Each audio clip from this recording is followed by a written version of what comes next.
আসসালামু আলাইকুম ভিউয়ার্স, আশা করি সবাই ভালো আছেন, সুস্থ আছেন। তো আজকে চলে আসলাম আরও একটা টয়লেটের ভিডিও নিয়ে ইনশাআল্লাহ।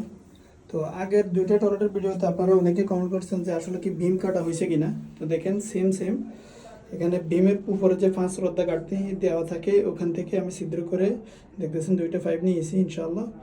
আর যদি মেজারমেন্টের হিসাব করি, একটা পাইপ থেকে একটা পাইপের দূরত্ব আপনার 2 ফুট সেন্টার। আর টয়লেটের প্রস্থ হলো 5 ফুট, 5 ফুট বাই 7 ফুট। তো এখানে এটা হলো আমার হাইকমেট, এখানে ব্যান্ড দেওয়া আছে, দেখতেছেন নিচে ব্যান্ড দেওয়া আছে। আর এটা হলো লোকোমেট, দেখতেছেন পিছন থেকে এটার সেন্টার আছে 11, এটা সেন্টার আছে 11 ইঞ্চি পাশে থেকে আছে আপনার যদি আপনাদেরকে দেখাই দিই, দেখেন এটা হলো সাইড থেকে 19, এটা হলো পিছন থেকে বরাবর 11, এটা পিছন থেকে আছে আপনার 13, এটা সাইড থেকে আছে আপনার 18।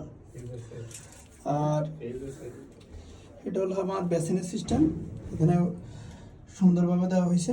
তো আশা করি কেমন হয়েছে আজকেরটা অবশ্যই কমেন্ট করে জানাবেন ইনশাআল্লাহ। আসসালামু আলাইকুম রহমতুল্লাহি ওয়া বারাকাতুহু।